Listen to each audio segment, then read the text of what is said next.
The introduction will be very short. Many of you leave early, and my channel is down by 70%.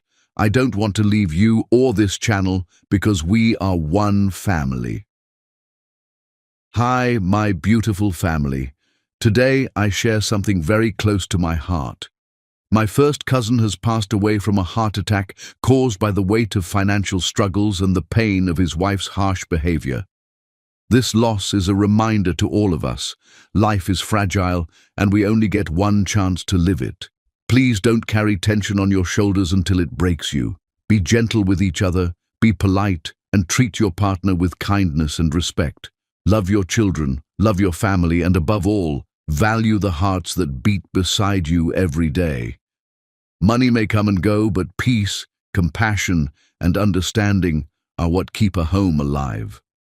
I am sharing this with you because you are not just my audience, you are my family. I never want you or your loved ones to face such pain. If your heart is true, right, present. If your love is real, right, I am with Mr. Peter. Let's start today's story with love for my family. Destiny has a peculiar way of announcing itself, sometimes through whispers, sometimes through earthquakes that realign the cosmos of two unsuspecting hearts. The Baccarat crystal flute exploded against the Italian marble like a starburst, champagne cascading in golden arcs across Abigail Peters' midnight black Vera Wang. She lifted her gaze from the destruction to discover herself drowning in the most impossibly azure eyes she'd encountered in her 28 years of careful living. "Christ, I'm mortified," the stranger breathed, his voice carrying traces of old money and new vulnerability that made every nerve ending in her body suddenly hyper-aware. He possessed the kind of devastating handsomeness that belonged on Armani billboards, sharp jaw, raven hair that suggested he'd spent the afternoon running powerful fingers through it, shoulders broad enough to carry the weight of empires. I was utterly transfixed by... His sentence dissolved as their gazes locked. By absolute perfection. Heat bloomed across Abigail's dark skin like sunrise. "It's merely fabric," she managed, though her voice emerged honeyed and breathless. Something about this man radiated magnetic intensity that made her feel simultaneously safe and wildly reckless. "Nothing about you is mere," he countered, producing an Egyptian cotton handkerchief monogrammed with elegant script. "You're wearing art, and I've just committed vandalism." His descent to her level was graceful, almost reverent, as he dabbed champagne from the silk without presumption. Where his fingertips grazed her skin, electricity danced. "I'm Jace," he murmured, rising with fluid athleticism. "Jace Walker." Even someone who deliberately avoided Wall Street gossip recognized that name. Walker Technologies commanded headlines across 3 continents, and its architect now regarded her as if she'd personally illuminated his universe. "Abigail Peter," she replied, accepting his proffered hand. The instant flesh met flesh, tectonic plates shifted in her chest cavity. "The visionary behind Meridian's transformation," Jace said, astonishing her. "Your sustainable luxury concept revolutionized hospitality design. I've studied your portfolio extensively." "You've studied my work?" The genuine admiration in his tone made her pulse quicken beyond professional pride. "I make it my life's mission to recognize transcendent talent," he said, thumb tracing her knuckles with butterfly softness. "The same way I'm recognizing transcendent beauty at this precise moment." Such words from other wealthy suitors had earned eye rolls and swift exits, but Jace's declaration carried authenticity that penetrated her considerable defenses, warmth that suggested he'd moved beyond flattery into dangerous territory, like actual fascination. "Perhaps you'd permit me to rectify this catastrophe." His gesture encompassed her champagne-dampened dress. "Dinner tomorrow?" "Somewhere serving beverages in unbreakable containers, so I cannot further destroy your magnificent wardrobe." Abigail's laughter bubbled up unbidden, musical and genuine enough to transform his features into something approaching wonderment. "That depends," she heard herself saying with unprecedented boldness. "Do you maintain this level of charm throughout entire meals, or merely while demolishing designer clothing?" "Only one method exists for determining that," Jace replied, producing his phone with practiced elegance. "Grant me your number, Abigail Peter, and I guarantee our first real conversation will become permanently etched in your memory." 6 months later, suspended above Malibu's coastline as Pacific breezes painted the sky in vermilion and gold, Abigail realized Jace had fulfilled that promise beyond her wildest imagination. Their courtship had unfolded like scenes from the most intoxicating romance novel.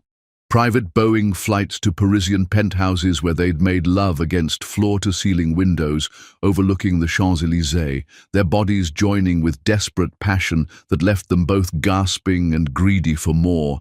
Candle-lit dinners in his Tribeca sanctuary where conversation flowed like aged wine, discussions of family legacies lost and dreams yet to be born, confessions shared over stolen kisses that tasted of vulnerability and infinite possibility.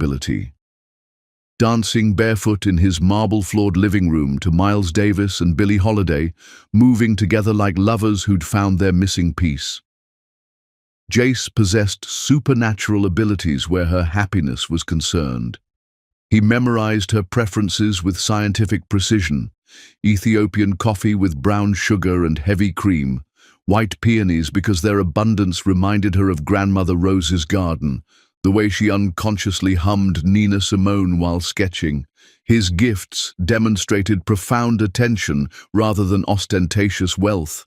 First edition Baldwin, because she'd mentioned loving Go Tell It on the Mountain, an antique drafting table belonging to Paul Williams, because she'd expressed admiration for his architectural legacy, a custom necklace featuring the exact geometric pattern from their first dance. Every gesture seemed orchestrated by benevolent fate. When winter colds rendered her miserable, he appeared bearing homemade soup and classic Cary Grant films. When demanding clients tested her patience, he listened for hours while massaging tension from her shoulders, offering insights that reminded her why she'd chosen her profession. When grief ambushed her, parents lost too young in rain-slicked intersections, he simply held her, sharing stories of his own premature orphaning until tears transformed into healing. "Abigail," Jace said now, his voice barely penetrating the helicopter's mechanical symphony. He knelt on the platform's edge, cradling a Tiffany box containing a diamond so magnificent it seemed to have captured the entire sunset within its crystalline heart. "From our first collision, you revolutionized my existence," he continued, sapphire eyes blazing with emotion that made her knees unsteady. "You've inspired me toward unprecedented greatness, transformed me from someone who merely survived into a man worthy of extraordinary love. You've illuminated territories in my soul I never knew remained shrouded in darkness." Tears cascaded down Abigail's cheeks as she absorbed this incredible man, successful beyond measure, brilliant beyond comparison, gorgeous beyond reason, offering his heart and future with trembling hands. "I'm captivated by your strength, your creativity, your laughter that could resurrect joy in morgues," Jace declared, voice cracking with raw emotion. "I worship how you perceive beauty in everything, how you transform sterile spaces into sanctuaries, how you make everyone around you feel valued and heard. I treasure how you challenge me toward excellence, never permitting me comfortable mediocrity." "Jace," she whispered, overwhelmed by the intensity crackling between them. "Abigail Peter, will you marry me? Will you become my wife, my partner, my queen for whatever years remain to us? Will you allow me to spend each dawn proving I'm worthy of your miraculous love?" "Yes," she breathed, then shouted over the rotor wash, "Yes, yes, eternally yes!" Jace's hands shook as he slipped the platinum band onto her finger, then swept her into his arms. Their kiss contained multitudes, desperate passion like their first encounter, tender promise like their private moments, fierce devotion like their shared dreams. The helicopter pilot diplomatically studied his instruments while they held each other against nature's spectacular backdrop, the diamond catching final sunbeams and scattering rainbows across their entwined hands. "I love you," Jace murmured against her lips, fingers tangling in her silk press. Beyond comprehension, beyond logic, beyond every limit I thought constrained human emotion. "I love you completely," Abigail responded, heart expanding until she thought her ribcage might crack from containing such bliss. "Forever and always, through every storm and sunshine." "Forever and always," he echoed, spinning her as city lights began twinkling below like earthbound stars. "My queen."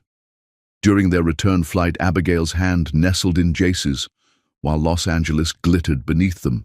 She felt like destiny's most favored daughter. She was engaged to a man who cherished her utterly, who regarded her as his equal, who made her feel like sovereignty incarnate. Together they would construct an empire, not merely of financial success, but of love and family and dreams made manifest.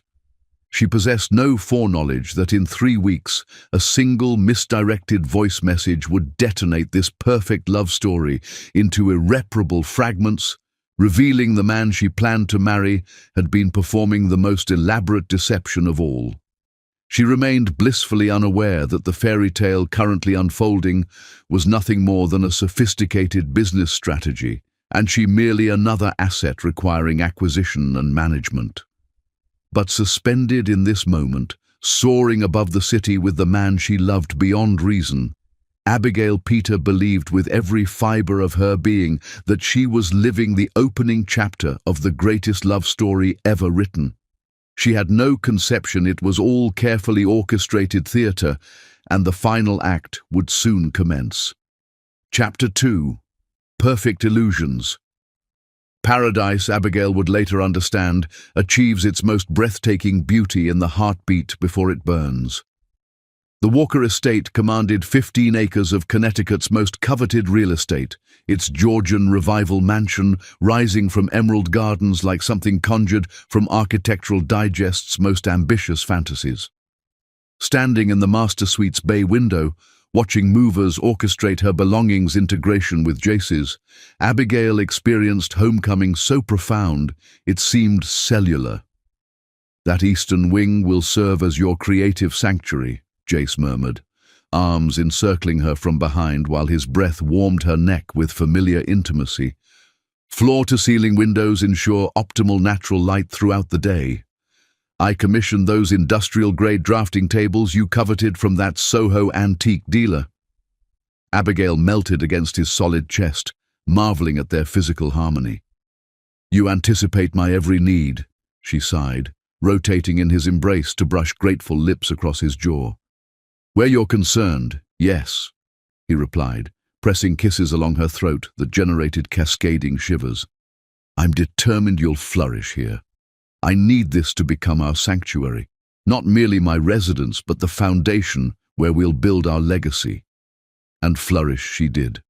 Throughout the following weeks, Abigail transformed the mansion into their personal Eden with the same passion she brought to her most prestigious projects. She softened Jace's stark contemporary aesthetic with warm earth tones and rich textures, infusing spaces with personality and soulfulness.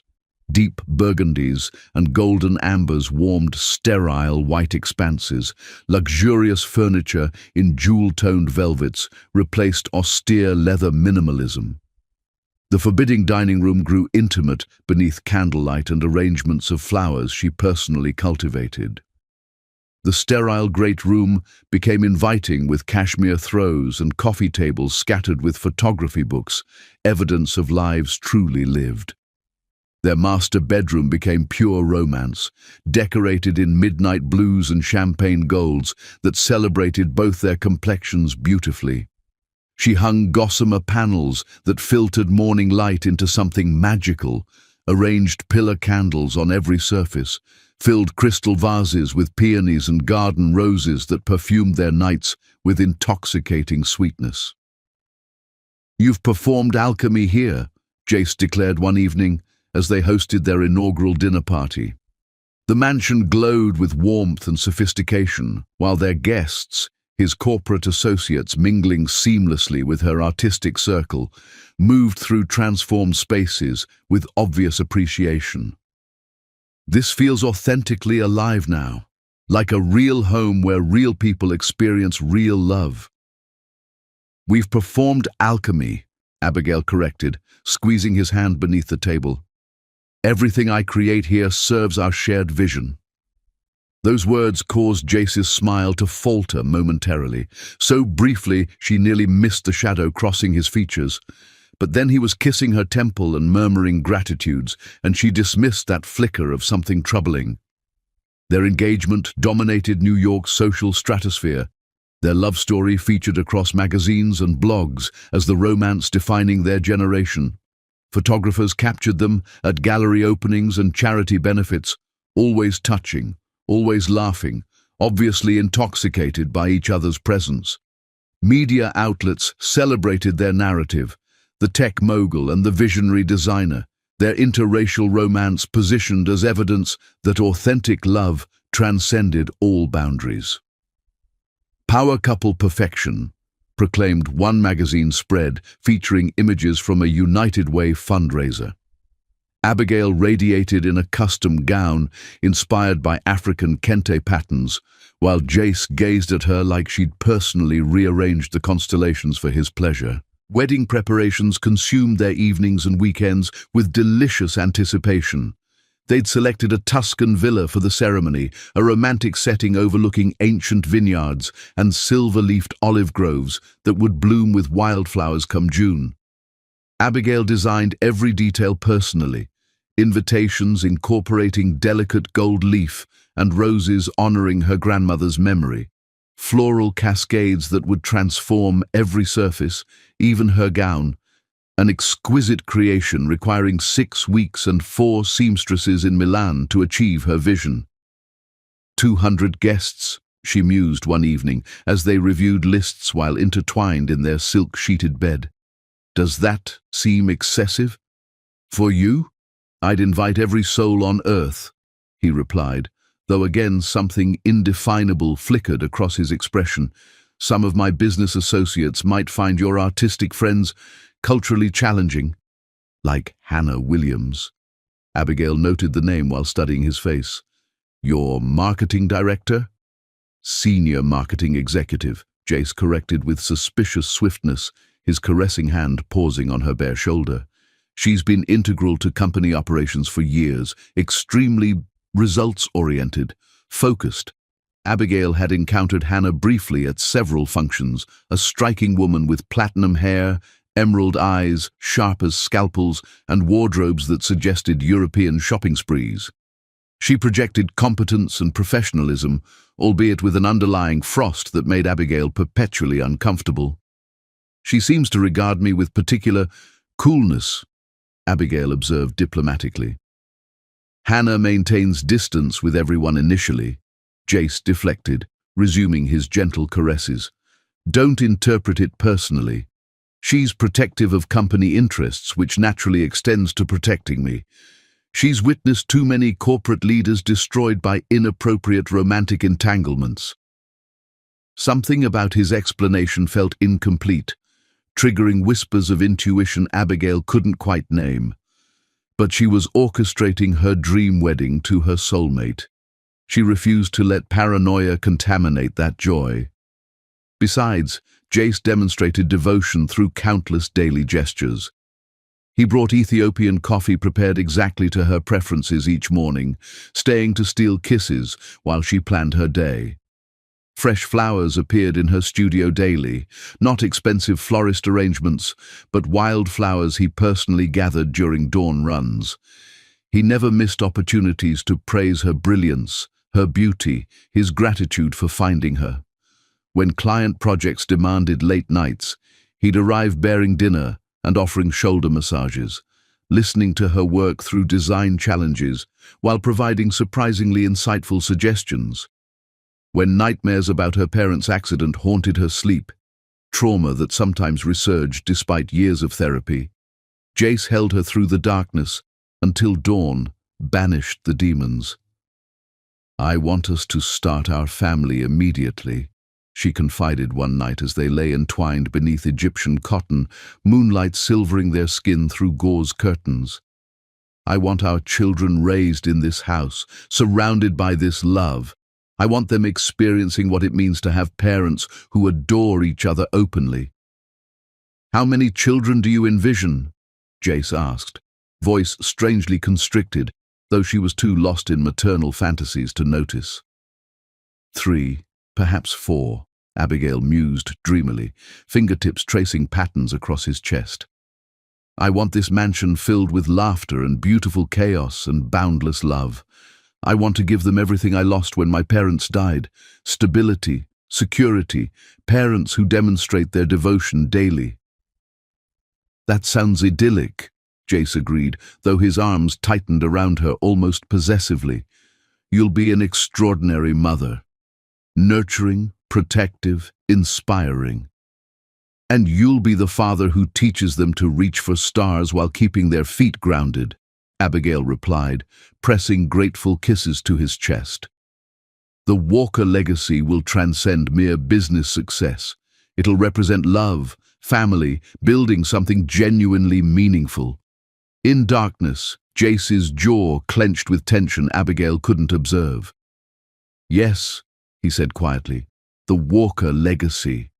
Occasionally, though, Abigail noticed details that generated unease. Tiny fractures in their perfect facade she instructed herself to ignore. Jace would vanish for hours, claiming urgent business obligations that seemed oddly timed, late evenings, early Sunday mornings, even during their romantic weekend escapes. When she inquired about his days, he'd offer vague responses about investor relations and market positioning and strategic partnerships.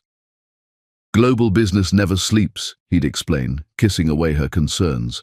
"After our wedding, I'll delegate more responsibilities. You and our future children will become my absolute priority." She also observed that Hannah Williams appeared at every significant business function, always impeccably dressed, always finding pretexts for private conversations with Jace. Their interaction seemed intense, intimate even, filled with knowing glances and inside references that made Abigail feel excluded from her own relationship. "She appears quite invested in company operations," Abigail mentioned one evening following a charity gala where Hannah had monopolized Jace's attention for nearly an hour. "She's ambitious, probably positioning for advancement." Jace laughed dismissively, drawing Abigail closer as their limousine glided through Manhattan traffic. "I barely register her presence, honestly. My attention is completely consumed by my gorgeous fiancé." Abigail desperately wanted to believe him. She did believe him, because when Jace looked at her, when he touched her, when he whispered her name during their most intimate moments, she felt like the only woman in existence. Surely love this consuming, this transformative, couldn't be constructed on deception.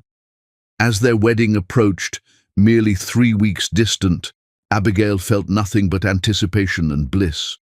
Dress fittings were flawless, venues were confirmed, flowers were ordered. She'd found her soulmate, her partner, her king. Soon she would become Mrs. Jace Walker, and their authentic life together would commence. She possessed no knowledge that across town, in a luxury apartment she'd never glimpsed, Jace was meeting with Hannah Williams to finalize strategies that would obliterate everything Abigail believed about their love. The trap was armed, the bait accepted, and Abigail Peter, brilliant, beautiful, trusting Abigail, was about to discover that even the most perfect love stories could be built on the most devastating lies. Chapter 3. Shattered Glass. Truth arrives wearing love's voice, making betrayal a knife that cuts deeper than any stranger's blade. Abigail was humming "At Last" while arranging white roses in the mansion's foyer when her phone buzzed. She saw Jace on the screen and smiled, but instead of his usual call, there was a voice message. Strange. He always called directly when traveling. He was in Chicago on business, another one of those mysterious trips that had become more frequent as their wedding approached. She missed him terribly. 3 days felt like 3 years when they were apart. The roses were for their upcoming engagement party, the final celebration before their Tuscan wedding. She'd spent hours selecting each bloom, wanting everything to be perfect for the guests who would toast their love story. The irony of that phrase would haunt her forever. Smiling, she pressed play, expecting to hear his warm voice telling her he loved her, that he missed her, maybe something romantic about counting the hours until he could hold her again. Instead, she heard something that made her blood turn to ice. "Emma, listen. I want only a baby from her, that's all she's good for." Jace's voice, but stripped of warmth, purely transactional. "Hannah can't give me children because of that car accident damage, and I need an heir for the Walker legacy. The board's getting antsy about succession. Grandfather's will is explicit, no heir by 40, and the company goes to charity." Abigail's hand trembled as she gripped the phone. This had to be a mistake, a wrong number, anything but what it sounded like. She pressed the phone closer to her ear, praying she'd misheard. "Abigail's perfect for this," Jace continued, his voice matter-of-fact, discussing her like she was a business acquisition. "Beautiful, intelligent genes, excellent breeding potential. She'll produce gorgeous babies with the right bloodline, and she's so completely in love with me, she'll never suspect that this whole relationship has been orchestrated from the beginning." The roses fell from Abigail's numb fingers, scattering across the marble floor like drops of blood. Her legs gave out, and she sank down among the petals while her world shattered around her. "The prenup is ironclad. She gets 50 million if we divorce, which is more than generous for 2 years of marriage. Once she gives me a son, I'll wait a respectable year or 2, then file for irreconcilable differences. Hannah and I can finally get married, and I'll have my heir and my company. It's perfect, Emma, a business arrangement disguised as the greatest love story ever told." Abigail sank to the floor among the scattered roses, her entire world crumbling around her. Her engagement ring, that massive symbol of what she thought was his devotion, suddenly felt like a shackle around her finger. "The best part is how easily she fell for it," Jace's voice continued, each word a knife to her heart. A few romantic gestures, some pretty words about her being extraordinary, and she was completely hooked. "She actually believes I love her. She talks about wanting 4 children. Can you imagine?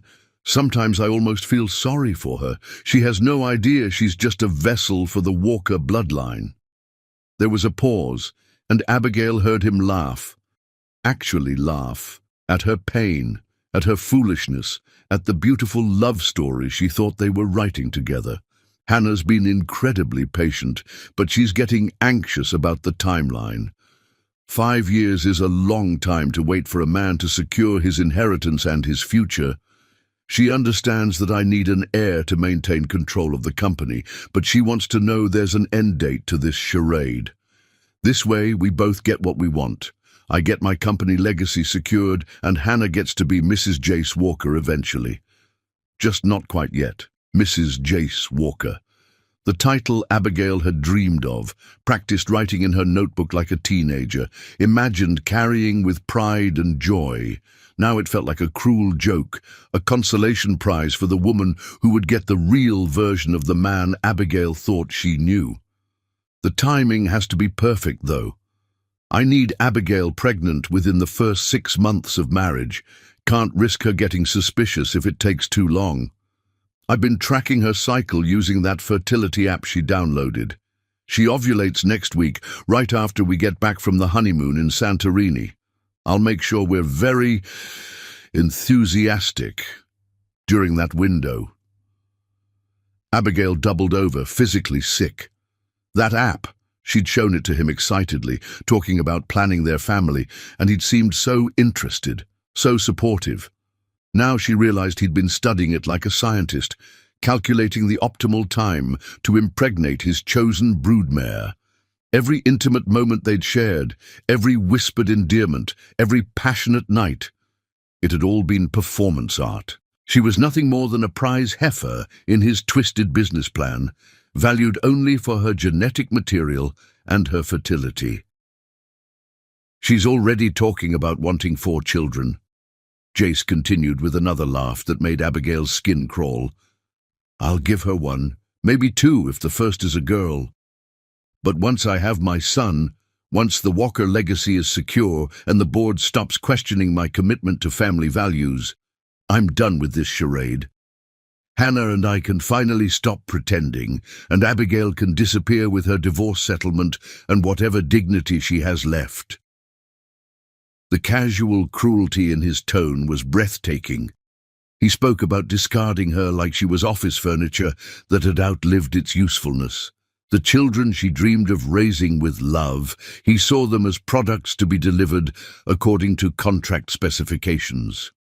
You should see how she lights up when she talks about our future kids, Jace continued, and Abigail could hear papers rustling in the background. She's already designed a nursery, picked out names, planned family vacations. It's almost sad how invested she is in a fantasy that'll never happen. Those dreams, those precious hopes she'd shared with him in their most intimate moments, he'd been cataloguing them like data points, probably reporting back to Hannah about how thoroughly he'd manipulated her heart. The message continued for several more agonizing minutes, Jace discussing logistics with his sister like they were planning a corporate merger instead of destroying an innocent woman's life. He talked about prenups and custody arrangements and how to maintain the facade until the product delivery was complete. He mentioned hiring a nanny so Abigail wouldn't be too attached to the child, making the eventual separation easier. The beauty of it is that everyone will see her as the grieving ex-wife who couldn't make it work, Jace said. No one will know she was just a placeholder. I'll make sure she's comfortable, but Hannah and I will raise my son. Our son, really. She's been involved in planning this whole thing from the beginning. Abigail's hands shook as she realized the full scope of their conspiracy. Hannah hadn't just been the patient mistress, she'd been the architect of Abigail's destruction. I have to go. Meeting with the board in an hour about the quarterly projections and the succession timeline. Just wanted to update you on where we stand. The wedding is in 3 weeks, honeymoon in Santorini, and then Operation Air production begins in earnest. By this time next year, Emma, I'll have everything I've ever wanted, the company secured, my real relationship legitimized, and the Walker name continuing into the next generation. The message ended with a beep that sounded like a death knell. Abigail sat on the cold marble floor of what she'd thought was her home, surrounded by the roses she'd arranged for a love that never existed, and cried until she had no tears left. Then she cried some more. The white petals around her seemed to mock her, symbols of purity and new beginnings, scattered and broken like her heart. Every memory was now poisoned. Their first meeting at the gallery. Had he orchestrated that too?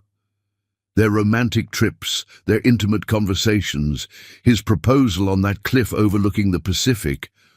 All of it had been scripted, performed, designed to make her fall so deeply in love that she would never question his motives. She thought about Hannah Williams, that cold, beautiful woman who'd looked at Abigail with such barely concealed disdain at every social function. Now she understood why. Hannah had been watching Abigail fall in love with her man, knowing it was all temporary, knowing she was just a placeholder until the real plan could unfold. How many people knew? How many of their friends, their wedding guests, were in on the joke? Was she the only one naive enough to believe in their fairy tale romance? Abigail looked around the mansion she'd lovingly transformed into their home. Every carefully chosen piece of furniture, every thoughtfully placed artwork, every detail she'd poured her heart into. It was all just set dressing for his elaborate con. The nursery she'd started planning upstairs was nothing more than a warehouse for his future product. She pulled out her phone with shaking hands and played the message again, recording it this time.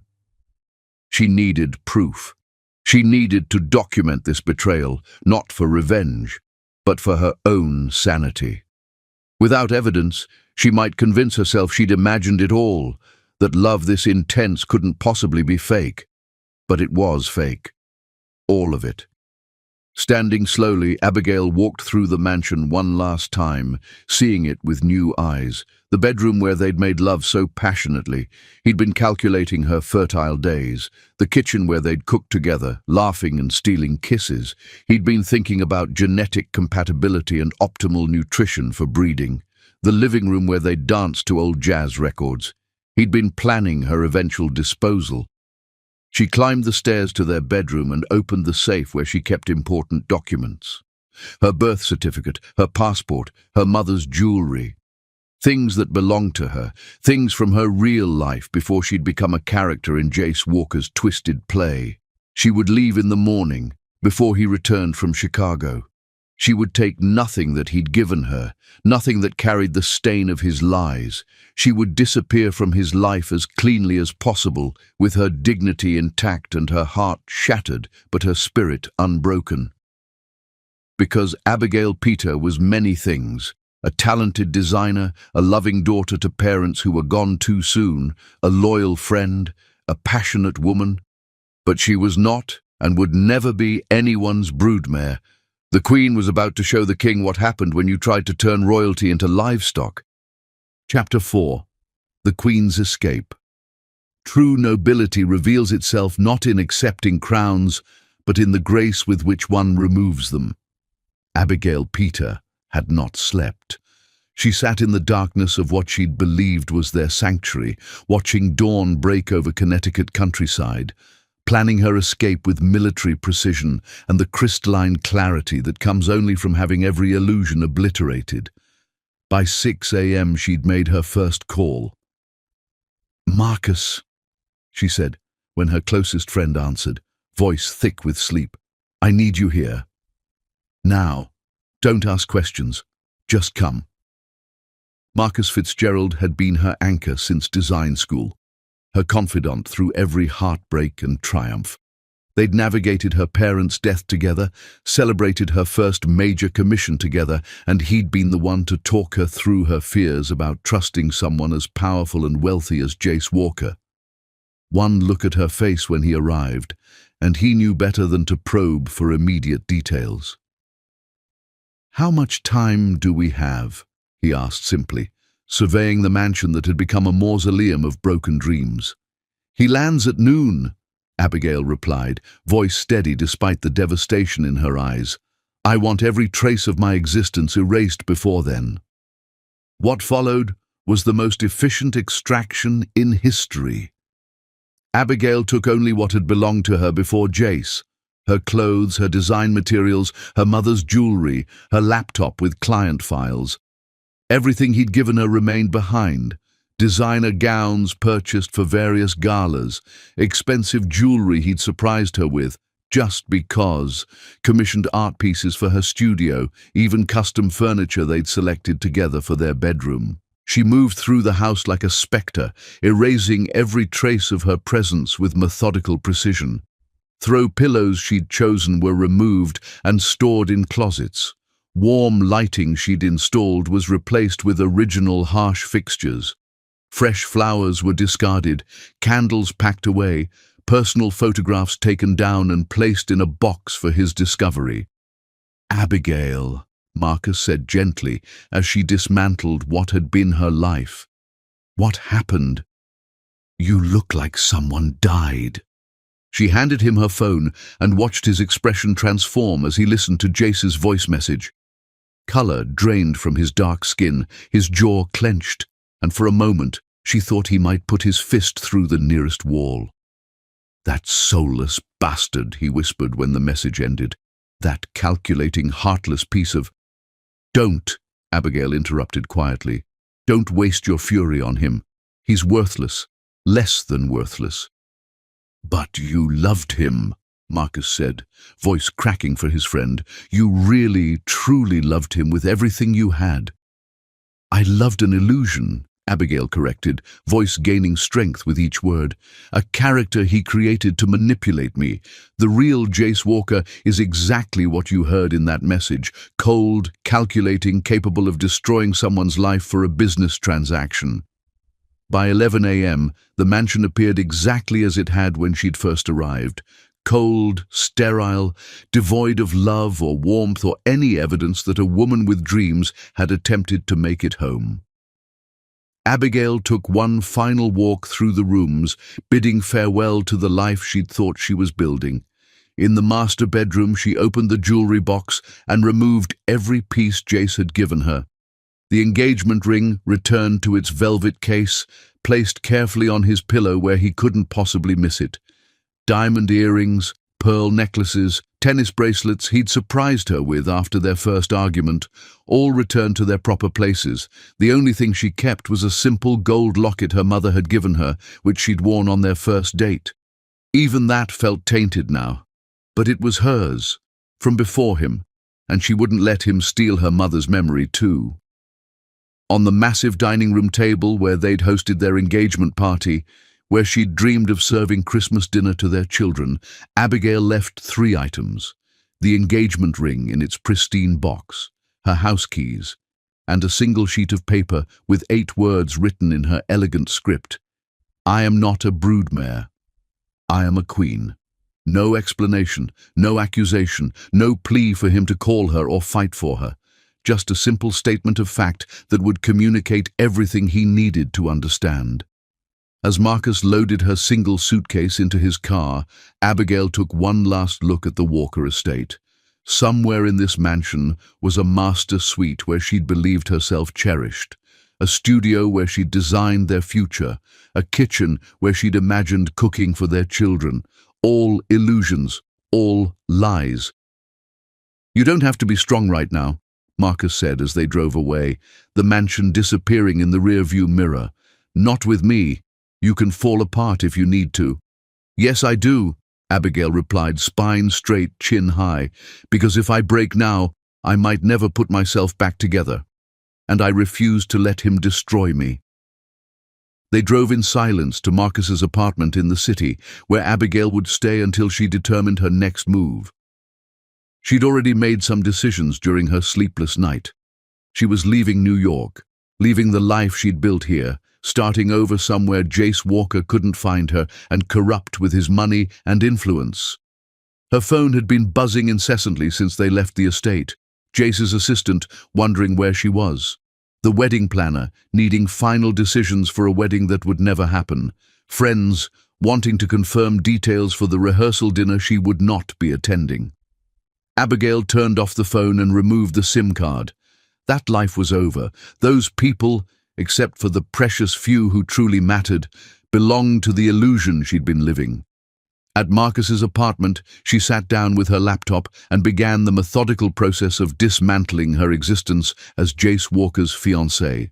She cancelled wedding vendors, forfeited deposits she couldn't recover, sent brief explanations to the few people who deserved them. To her maid of honor, she wrote, "The wedding is cancelled. I discovered some things about Jace that made marriage impossible. I'm fine, just need space to process. Will call when I can." To her business partner, taking an indefinite leave of absence. "Handle active projects however you see fit. I trust your judgment completely." To the wedding planner, "The wedding is cancelled. Mr. Walker will explain and handle all financial obligations."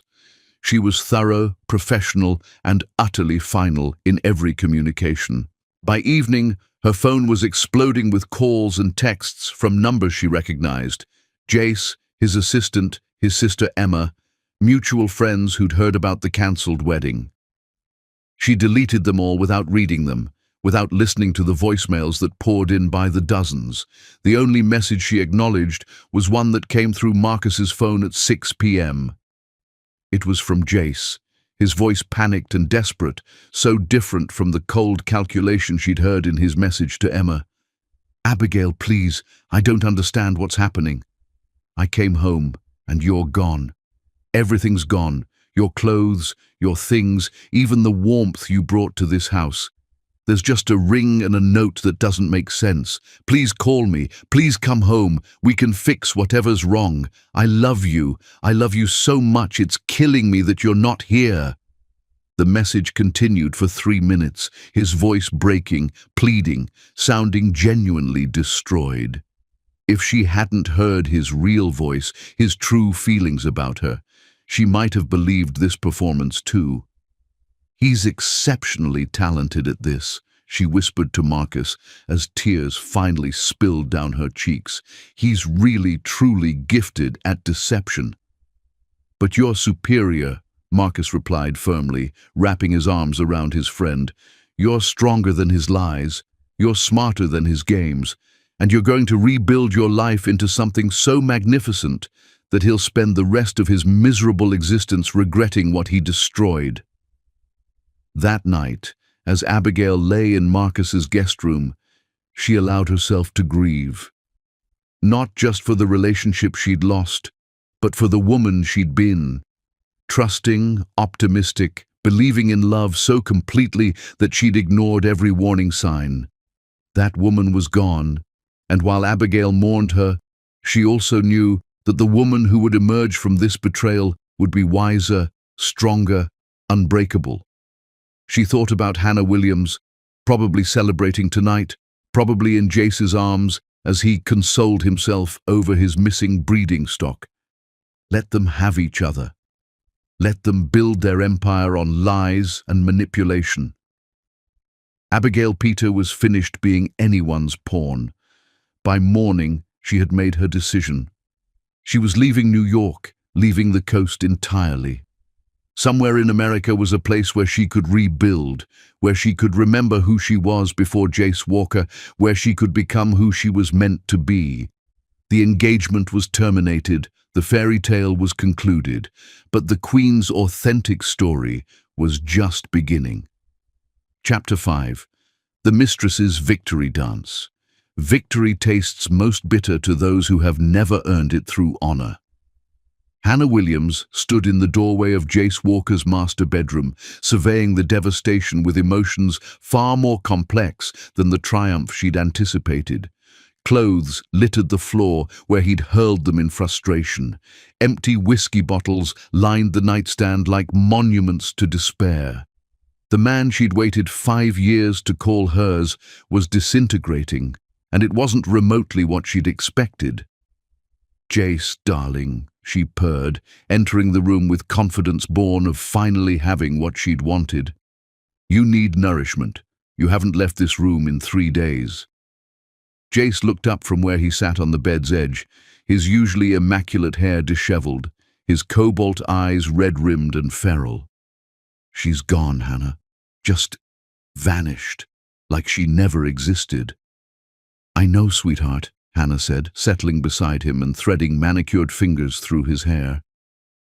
"But perhaps this is for the best." Perhaps she realized she wasn't equipped for this life, for the pressures and expectations that accompany being a walker. "She left the ring," Jace said, voice hollow as a tomb. 50 carats of perfect diamonds, and she abandoned it like costume jewelry. What kind of woman walks away from 50 carats and $50 million? The kind of woman who discovered your actual plan, Hannah thought, but didn't voice. She'd been wondering for days if Abigail had somehow uncovered their arrangement. The timing was too clean, too surgical. Women in love didn't just evaporate without explanation, especially not women planning dream weddings 3 weeks away. "She left a note," Jace continued, retrieving the crumpled paper from his pocket for the 100th time. "I am not a broodmare. I am a queen. What does that even mean?" Hannah's blood turned arctic. Those words were too specific, too pointed. Abigail knew. Somehow, some way, she had discovered the truth about their 5-year conspiracy. "It means she's theatrical," Hannah said quickly, taking the note and crumpling it further. Artists are like that. They over-dramatize everything, create problems where none exist. She probably got cold feet about the wedding and is trying to make it sound noble. But even as she spoke, Hannah felt growing unease. She'd waited 5 years for this moment, 5 years of being Jace's secret, his hidden lover, his shameful little secret. 5 years of watching him parade other women in public while she remained in shadows, understanding that she was the woman he wanted but could never have if he wanted his grandfather's company. The Walker family legacy came with conditions, antiquated stipulations requiring the heir to marry appropriately, produce children, present the image of American dynastic success. Hannah Williams, with her working-class background and inability to bear children due to injuries from a college car accident, didn't fit their mold. But Abigail Peter, beautiful, accomplished, fertile Abigail, had been perfect for their purposes. It had been Hannah's idea, actually. She'd researched dozens of potential candidates, women who met the Walker board's expectations and could give Jace the heir he needed to maintain company control.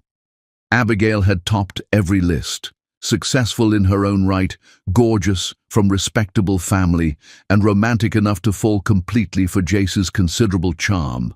The plan had been flawless.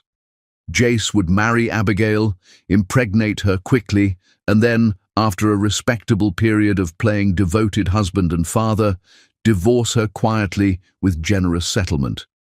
Hannah would wait patiently, understanding, until she could finally step into the light as Mrs. Jace Walker.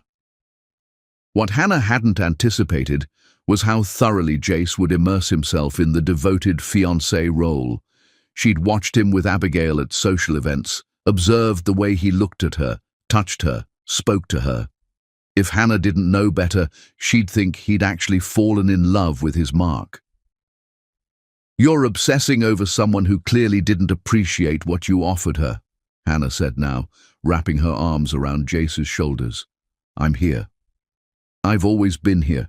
I'm the one who understands your world, your pressures, your needs. I'm the one who helped you solve the succession problem." Jace turned to look at her, and for a moment, Hannah saw something that made her heart race with hope. Need, desperation. The same look he used to give her before Abigail Peter entered their lives and complicated everything. "You're right," he said slowly. "You've been patient. You've been loyal. You've waited for me when any other woman would have moved on to someone who could offer her more." "I love you," Hannah whispered, the words she'd been holding back for months finally spilling out. "I've loved you through everything. Through her." Jace pulled her closer, burying his face in her neck. Hannah closed her eyes and savored the moment. Finally, she had him back. But as days passed, Hannah began realizing that having Jace physically wasn't the same as having his heart. He went through the motions of their relationship, taking her to dinner, sleeping beside her, introducing her to business associates as his companion, but something fundamental was missing. He would stare out windows for hours, lost in thought. He hired 3 different private investigators to find Abigail, claiming he needed closure. He kept Abigail's engagement ring in his desk drawer, taking it out and staring at it when he thought Hannah wasn't looking. "You need to let her go," Hannah said one evening as they sat in his penthouse, overlooking the city where Abigail had once lived. "She made her choice. She chose to walk away from everything you offered her." "But why?" Jace asked, the same question he'd been asking for weeks. "We were perfect together. We were happy. I made her happy." "Were you?" Hannah asked, unable to keep the edge from her voice. "Or were you just playing a part so convincingly that you convinced yourself it was real?" The question hung in the air between them, dangerous and loaded with implication. Jace turned to stare at her, his blue eyes suddenly sharp and focused. "What exactly do you mean by that?" Hannah felt a moment of panic. She'd said too much, revealed too much of her knowledge about the situation. "I just mean that sometimes we can get caught up in an act, especially when the stakes are high. Your grandfather's will, the company succession, the board's expectations. There was a lot of pressure to make that relationship work. The company succession, Jace repeated slowly. Right, the heir requirement. He was looking at Hannah like he was seeing her for the first time, and not in a good way. She could practically see his mind working, connecting dots she'd hoped would stay scattered. "Hannah," he said carefully, "how much did you know about my plans with Abigail?" "What plans?" she asked, but her voice sounded false even to her own ears. "The timeline, the pregnancy schedule, the eventual divorce." His voice was getting harder, colder. "How much did you know?" Hannah felt the room temperature drop 10 degrees. This was not how this conversation was supposed to go. She was supposed to be comforting him, helping him move on, claiming her rightful place as his chosen partner. She wasn't supposed to be defending herself against accusations in his eyes. "Jace, I don't know what you're implying." "I'm not implying anything," he cut her off. "I'm asking directly. Did you know that I was planning to use Abigail to secure my inheritance and then divorce her to marry you?" The silence stretched between them, heavy with 5 years of secrets and manipulation. Hannah realized with growing horror that she was trapped. If she admitted to knowing, she looked like a conspirator. If she denied it, she looked like a liar.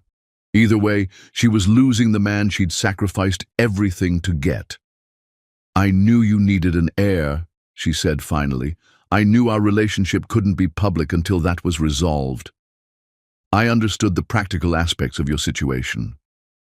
"Practical aspects," Jace repeated, his voice flat. "Is that what you call destroying an innocent woman's life?" Innocent. Hannah's carefully controlled composure finally cracked. "She was a fortune hunter like any other. She saw a billionaire and dollar signs and she played her part perfectly. The only difference is, she got cold feet at the last minute and decided to play the victim." The words hung in the air like poison, revealing everything Hannah had tried so hard to hide. Her jealousy, her resentment, her complete lack of empathy for the woman whose life they'd planned to destroy. Jace stood slowly, his face pale with realization. "You helped plan this. You researched her, didn't you? You found her for me." Hannah felt her world crumbling around her, 5 years of careful planning and patient waiting dissolving in a single moment of truth. "I found you the perfect solution to an impossible problem," she said desperately. "I saved your company, your legacy. I made it possible for us to be together. You helped me destroy the only woman I ever truly loved." Jace said, his voice broken. "Get out!" "Jace, please, get out!" he roared, his control finally snapping completely. "Get out of my home! Get out of my company! Get out of my life!" As Hannah fled the penthouse, her victory turned to ash in her mouth. She realized she'd made one crucial miscalculation. She'd assumed that Jace's feelings for Abigail were part of the performance, that his heart belonged to her just as hers belonged to him. But she'd been wrong. Somewhere in the process of pretending to love Abigail Peter, Jace Walker had actually fallen in love with her. And now Hannah had lost not just the man she'd waited 5 years for, but also the only home she'd known in his company and his world. The mistress had won the battle but lost the war, and she was finally beginning to understand the true cost of her hollow victory. Chapter 6. The Billionaire's Breakdown. A throne without its queen is merely an empty chair. A king without his heart is simply a man drowning in his own crown. Jace Walker stood in his corner office atop Walker Technologies' gleaming tower, gazing at Manhattan's sprawling skyline without truly seeing any of it. 2 months had passed since Abigail vanished, and he had transformed into a man possessed by ghosts of his own making. "Mr. Walker?" His assistant Jennifer knocked tentatively on the door. "The quarterly board meeting begins in 10 minutes. "Cancel it," Jace said without turning from the window, his voice carrying the hollow timbre of exhaustion. "Sir, you've cancelled the last 4 board meetings. Mr. Patterson is threatening to convene an emergency session to discuss your capacity to lead the organization. Capacity to lead. The irony tasted bitter as aged copper. He'd spent his entire adult life proving his worthiness to helm the Walker Empire, manipulating and scheming to secure his birthright. Now that he finally possessed everything he'd thought he desired, he couldn't summon the will to care about any of it. "Tell Patterson he can go straight to hell," Jace said, finally pivoting from the window. "Tell them all they can rot in their own greed. The company that was more important than love can survive without me for a few more days." Jennifer shifted uncomfortably, clearly recognizing the dangerous edge in his tone. "Sir, there's also been another call from Richmond Investigations. They have a progress report on the search for Miss Peter." That penetrated his fog immediately. He spun around, eyes blazing with hope and desperation that had become his constant companions. "Put them through!" Immediately. The call lasted 15 excruciating minutes, each word another nail in the coffin of Jace's sanity. Yes, they'd located her. No, she wouldn't see him. She'd made it crystal clear to everyone in her new life that she was not to be contacted by anyone from her past, especially not Jace Walker. She'd hired attorneys to send cease and desist letters, threatening harassment charges if he continued his attempts to reach her. "Where is she?" Jace demanded, his hand shaking as he gripped the phone. "I cannot divulge that information, Mr. Walker. She's made it legally clear that any further contact would constitute stalking. My professional advice is to move forward with your life." After disconnecting, Jace swept everything off his desk in a fury. Papers scattered like confetti. His computer monitor crashed to the marble floor, and his grandfather's photograph, the man whose approval had driven every decision Jace had ever made, shattered against the wall. He'd hired the best private investigators money could buy. He'd called in favors from contacts across the country. He'd even considered using Walker Technologies' considerable resources to track her down, though some remaining fragment of decency had prevented him from crossing that line. But every lead hit the same wall. Abigail Peter had disappeared as completely as if she'd never existed, and she'd built legal barriers around herself like a fortress, making it abundantly clear that Jace Walker was persona non grata in her new world. The irony wasn't lost on him. He'd spent months calculating how to use her, manipulate her, ultimately discard her. Now she'd discarded him first, and he was the one left shattered, desperate, unable to function without the woman he'd planned to treat as disposable. His phone buzzed with yet another message from Hannah, begging him to reconsider, to let her explain, to give them another chance. He deleted it without reading it, just as he'd deleted the previous 150. Hannah Williams was a reminder of the worst part of himself, the calculating predator who'd thought he could engineer love like a corporate merger. The worst part was the dreams. Every night, Jace was tormented by memories that felt more real than his waking hours. Abigail laughing at something he'd said over dinner at their favorite restaurant in Little Italy. Abigail curled against his chest in their bed, tracing lazy patterns on his skin with her fingertips, while she told him about her day. Abigail in her wedding dress during the final fitting, spinning around in their bedroom and asking if he thought she looked like a princess. "You look like a queen," he'd told her, and he'd meant it. When had the performance become real? When had the woman he'd chosen as a means to an end become the center of his entire universe? "Mr. Walker?" Jennifer's voice came through the intercom again. "Your sister is here." Emma Walker Morrison swept into his office like a force of nature, her heels clicking sharply on the marble floor. She took one look at the destruction around his desk, at her brother's hollow eyes and unkempt appearance, and shook her head in disgust. "You look like hell," she said without preamble. "Thanks for the pep talk," Jace replied, slumping into his chair. "What do you want, Emma?" "I want to know what's wrong with you," his sister said, settling into the chair across from his desk. "You've been acting like a madman for months." The board is talking about removing you as CEO.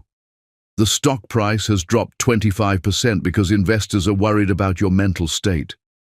And frankly, so am I. Jace looked at his sister. Successful, brilliant, married to a man who adored her, and raising 3 children who thought she hung the moon. Everything he'd thought he wanted, everything he'd tried to engineer with Abigail. "Do you love Richard?" he asked suddenly. Emma blinked, clearly not expecting the question. "Of course I love Richard." "What kind of question is that? But did you always love him? Or did it grow over time?" "Jace, what does this have to do with—" "Just answer the question." Emma studied her brother's face, seeing something there that made her choose her words carefully. "I was attracted to Richard first. Then I liked him. Then I respected him. Then I fell in love with him. It was a process, not a lightning bolt. Love that lasts requires foundation building." "Why?" "A process," Jace repeated. "Something that built over time, based on getting to know each other's authentic selves." "Yes. Why are you asking me this?" Jace was quiet for a long moment, staring at his hands. When he spoke, his voice was barely above a whisper. "I think I did everything backwards with Abigail." "What do you mean?" "I chose Abigail for all the wrong reasons," he said, the words tumbling out of him like a confession to a priest. "She was beautiful, successful, perfect genetic material for the Walker heir grandfather's will requires. I thought I could marry her, get her pregnant, and then move on with my life once I'd secured the company." Emma's face went pale as winter. "Jace, tell me you didn't—" "I planned the whole thing," he continued, unable to stop now that he'd started. "Hannah helped me research potential candidates. We chose Abigail because she was everything the board would approve of, everything grandfather would have wanted in a Walker wife. I was going to use her to secure my inheritance and then divorce her quietly." "Oh my God," Emma whispered. "You actually went through with it?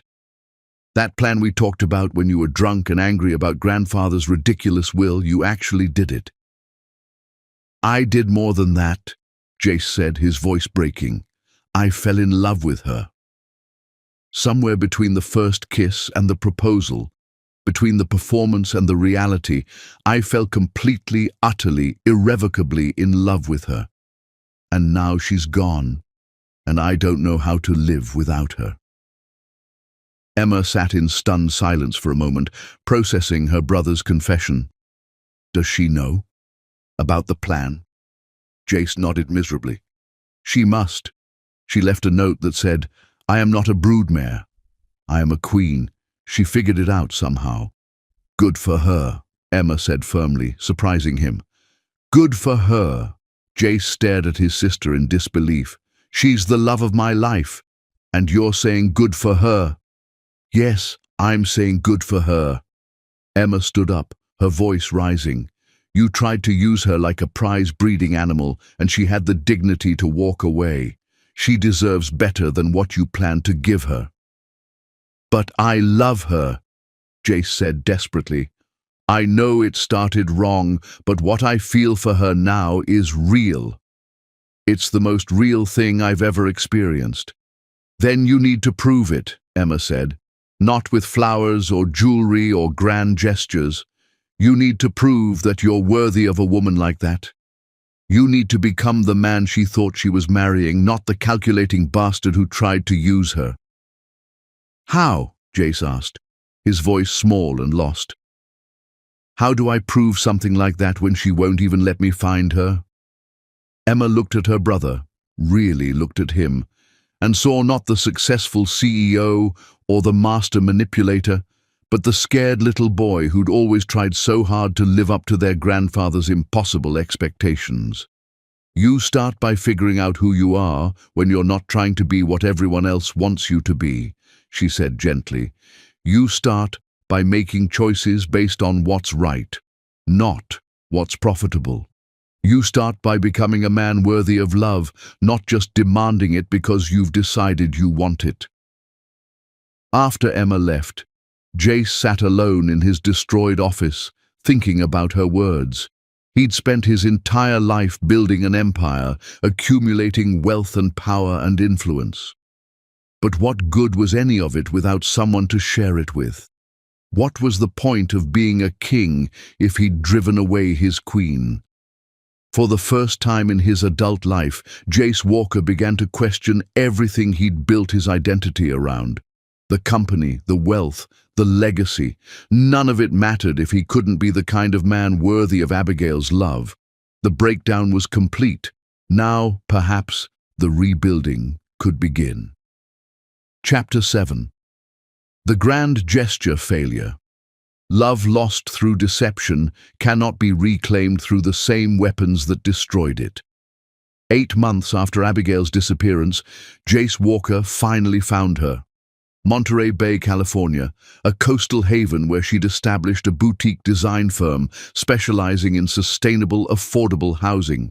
She was living under her own name in a weathered cottage overlooking the Pacific, constructing a new existence from the ashes of their obliterated love story. Jace stood across the street from her office, watching through the window as she worked. She looked different, leaner, her natural hair in a magnificent afro instead of the sleek styles she'd worn in New York, dressed in flowing earth tones that made her skin luminous. She looked like herself in a way she never had when she was molding herself to fit his world.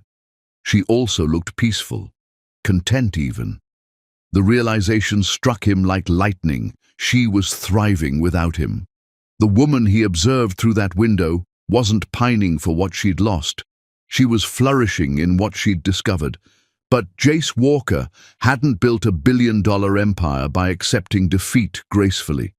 If he'd lost her through his mistakes, he would reclaim her through his determination. The flowers started arriving on Monday. Not the expensive hothouse orchids he used to send, but wildflowers from local farms, sunflowers and daisies and lavender that filled her office with natural beauty and intoxicating fragrance. Each arrangement came with a simple card. "I'm sorry, Jay." Abigail threw them away without reading the cards after the first day. Tuesday brought a visit from a real estate agent. "Miss Peter, I have wonderful news. Someone has purchased your building and wants to gift it to you free and clear. The deed is already being transferred to your name." Abigail's stomach plummeted. "Who purchased it?" The agent's smile faltered at her expression. "I'm not supposed to say, but given your reaction, I think you already know." "Tell Mr. Walker that I don't want his building," Abigail said firmly. "Tell him I don't want anything from him." By Wednesday, every business owner on her street had received anonymous donations large enough to renovate their storefronts completely. The local elementary school received new computers and comprehensive art supplies. The women's shelter where Abigail volunteered found their mortgage mysteriously paid off in full. Abigail watched the transformation of her adopted town with mounting fury. He was buying his way back into her life by bribing everyone around her. It was manipulative, presumptuous, and exactly the kind of power play that reminded her why she'd left him in the first place. Thursday morning, she found him waiting by her car as she left for work. "Hello, Abigail."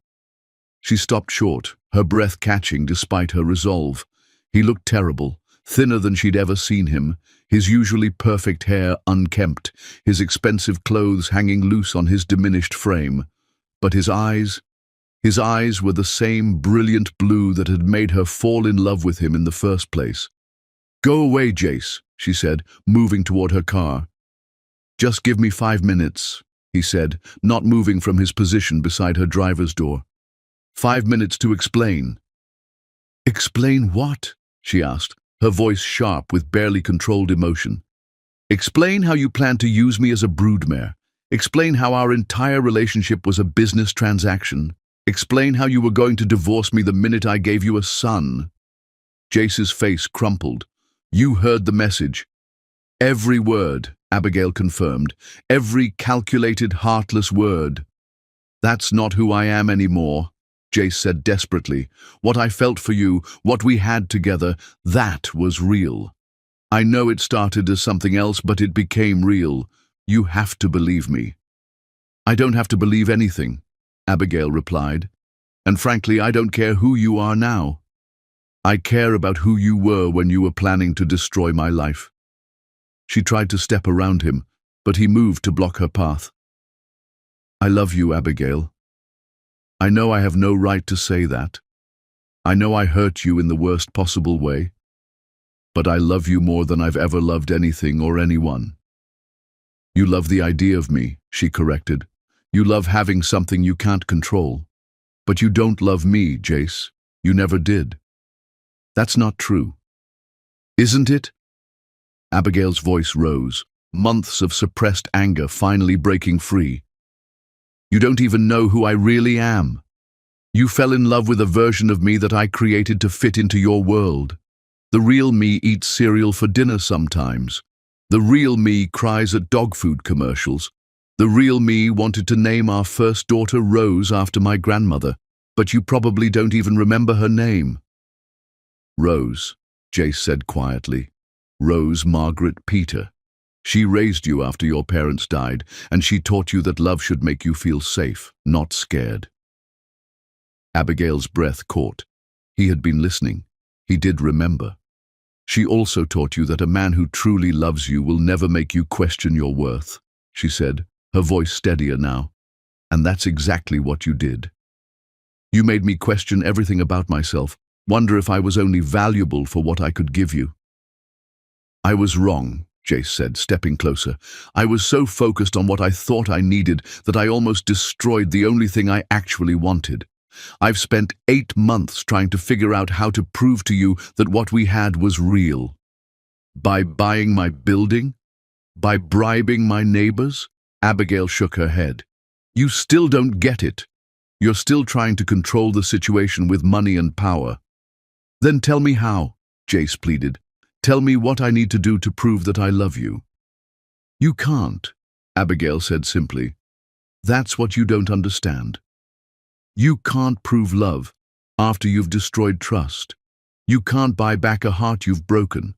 And you can't undo the fact that you looked at me and saw a vessel for your legacy instead of a woman worthy of genuine love.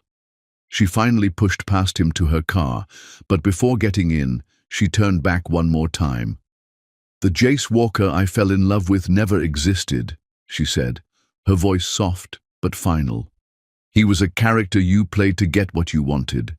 And I won't spend the rest of my life wondering which version is real. As she drove away, leaving Jace standing alone on the sidewalk, she didn't look back. She'd built a new life here, one based on honesty and authenticity and work that mattered. She wouldn't let him buy his way back into it, no matter how convincing his performance. But as Jace watched her taillights disappear around the corner, something shifted inside him. She was right. Every gesture he'd made had been about his needs, his timeline, his desire to fix what he'd broken. He'd been trying to win her back the same way he'd won her in the first place, through calculation and manipulation, just with different goals. If he truly loved her, if he wanted to prove he was worthy of her love, he needed to stop trying to control the outcome. He needed to start over, not as Jace Walker, the billionaire, but as simply Jace, a man who had lost everything that mattered and needed to figure out who he was without it. The grand gestures had failed. Now came the hard part, becoming someone worthy of a second chance, whether she ever gave him one or not. Chapter 8. The Ultimate Sacrifice. True love reveals itself not in what you're willing to do for someone, but in what you're willing to surrender. Jace Walker returned to New York City a broken man, but with clarity sharper than any he'd ever possessed. Abigail's words echoed through his mind during the entire cross-country flight. The Jace Walker I fell in love with never existed. She was absolutely right. The man she'd fallen for had been a carefully constructed persona designed to win her trust and secure his future. but somewhere in the process of performing love, he'd actually learned what it meant. Now he had to decide who he really was beneath all the wealth and power and ancestral expectations. The first thing he did was call an emergency board meeting. "Gentlemen," Jace said, standing at the head of the mahogany conference table where his grandfather's portrait still presided, watching over the empire he'd built. "I'm stepping down as CEO, effective immediately." The room erupted in chaos. Board members talked over each other, demanding explanations, threatening lawsuits, invoking clauses in his grandfather's will that would strip him of his inheritance. "Let me be crystal clear," Jace continued, his voice cutting through the noise like a blade. "I'm not selling my shares, and I'm not abandoning the company permanently. But I need time to become the kind of man who deserves to lead this organization. Richard Morrison will serve as interim CEO." Emma's husband looked shocked, but nodded his acceptance. He'd been groomed for leadership for years. He could handle the transition seamlessly. "You're making a catastrophic mistake," Patterson, the board chairman, warned. "Your grandfather's will requires you to marry and produce an heir by your 40th birthday. You have less than 2 years remaining. Walk away now, and you might not get another opportunity." "My grandfather's will requires me to secure the Walker legacy," Jace corrected. "It says nothing about what kind of man I have to be when I do it, or whether I deserve the privilege of carrying on his name." After the meeting, Jace began the systematic dismantling of his life as he'd known it. He sold the Connecticut mansion, donating 60% of the proceeds to organizations supporting women and children, keeping only enough to ensure his basic needs were met. He liquidated most of his personal investments, creating trust funds for education and healthcare in underserved communities. But the most important decision came when Emma found him packing boxes in his Manhattan penthouse. "You're really doing this," she said, watching him wrap framed photographs in newspaper. "I'm really doing this," Jace confirmed. "I found her, Emma. I found Abigail. And she's better off without me. She's built a life that makes her genuinely happy, doing work that matters, living authentically in a way she never could when she was trying to fit into my world." He paused, holding a photo of them from their engagement party. They looked so happy, so in love. If only he'd known then what he knew now. "She told me the man she loved never really existed." "So you're giving up?" "No," Jace said, carefully placing the photo in a box. "I'm starting over. I'm going to become the man she thought she was marrying. Not to win her back. I may have lost that chance forever, but because it's the right thing to do." "Where will you go?" Jace smiled, the first genuine smile Emma had seen from him in months. "Monterey Bay. I'm going to learn an honest trade, contribute to the community, prove that I can create something with my hands instead of just moving money around on spreadsheets." He showed her a business card. "Morrison Construction. They're willing to take on an apprentice, even one with no experience." "You do realize this is insane, right? You're giving up billions of dollars to become a carpenter?" "I'm not giving up billions of dollars," Jace corrected. "I'm investing them in becoming someone worthy of the love I threw away." The move to Monterey Bay was the hardest thing Jace had ever done. He rented a modest apartment above a Portuguese bakery, bought a pickup truck to replace his collection of luxury cars, and showed up at Morrison Construction at 6 a.m. sharp on his first Monday, ready to learn what honest work felt like. Frank Morrison, the owner, was a weathered man in his 60s who'd agreed to hire Jace primarily because of the substantial donation he'd made to the local trade school. "You'll start by cleaning up job sites," Frank told him on that first day, "hauling debris, organizing tools, making coffee runs. Think you can handle that, Mr. Big Shot?" "Just Jace," he replied, "and yes, I can handle it." It was humbling work.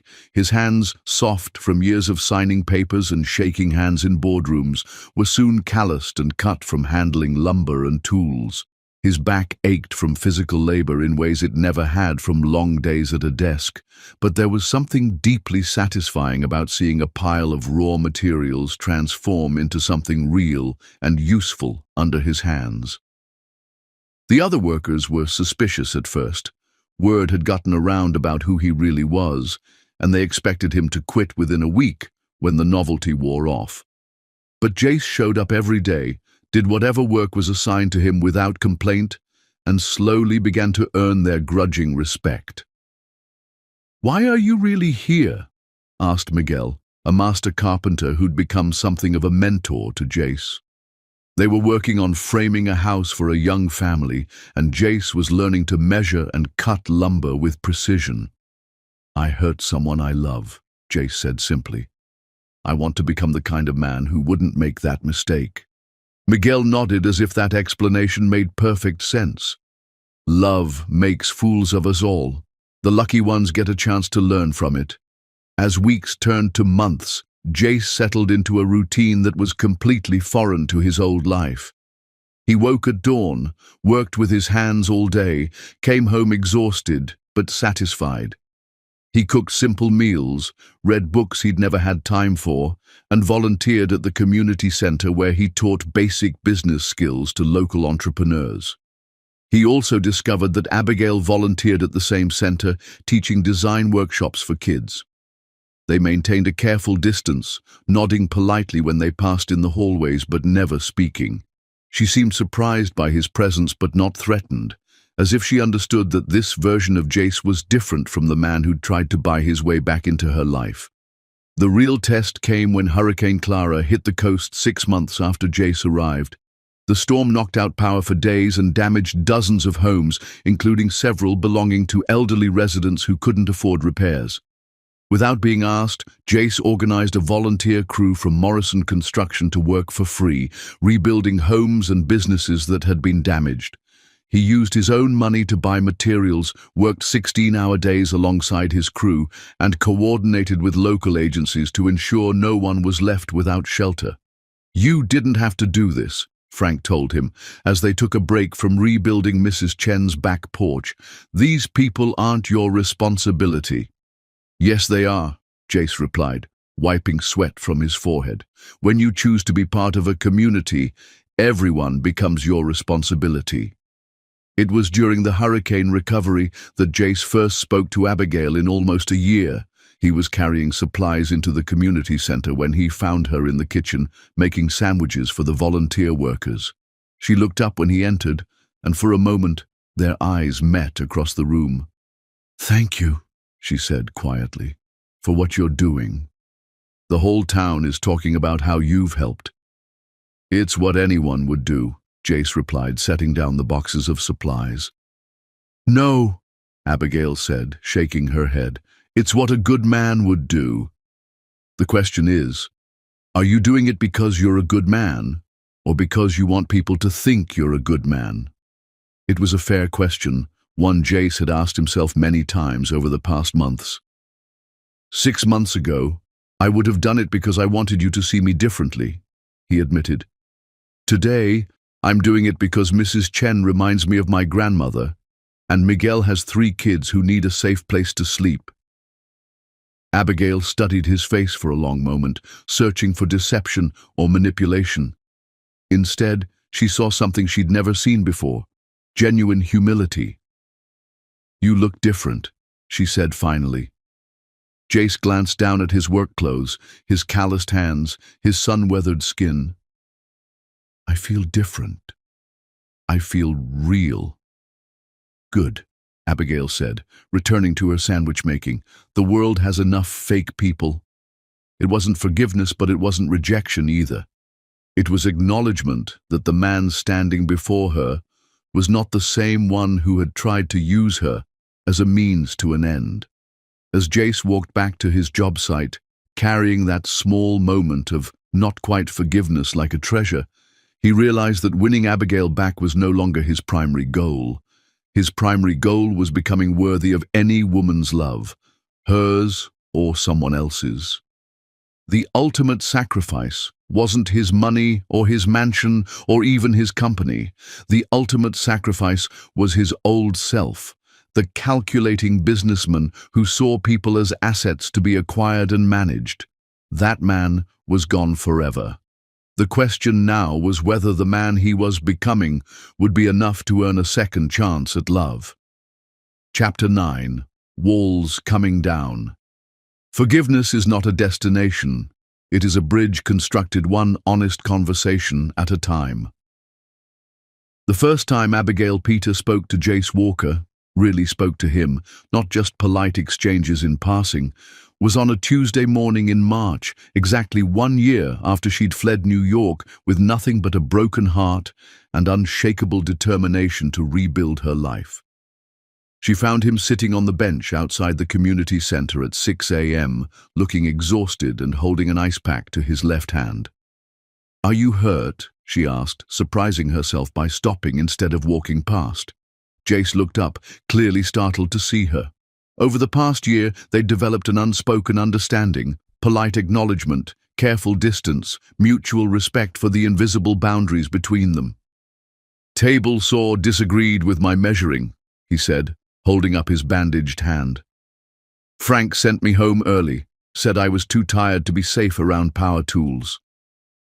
"You've been working double shifts again," Abigail observed. It wasn't a question. The whole town knew that Jace had been practically living at job sites since the Henderson family lost their home in a fire 3 weeks earlier. "They need a place to live," Jace said simply. "Their insurance won't cover temporary housing, and the kids need stability while they're dealing with the trauma of losing everything they owned." "So you're rebuilding their house for free and paying for their hotel room?" Abigail said. Again, not a question. Word traveled fast in a small town, and Jace's quiet generosity had become legendary among the locals. Jace shrugged. "I have the money. They have the need. It's not complicated." "It's also not your responsibility," Abigail pointed out, echoing what she'd heard others say around town. Some people were suspicious of Jace's generosity, wondering what his angle was, what he expected in return. "Whose responsibility is it then?" Jace asked, genuine curiosity in his voice. "The government that won't expand affordable housing programs? The insurance company that's looking for any excuse to deny claims? The community that's already struggling to take care of its own?" Abigail sat down on the other end of the bench, maintaining distance but accepting the conversation. "You sound like you've given this a lot of thought."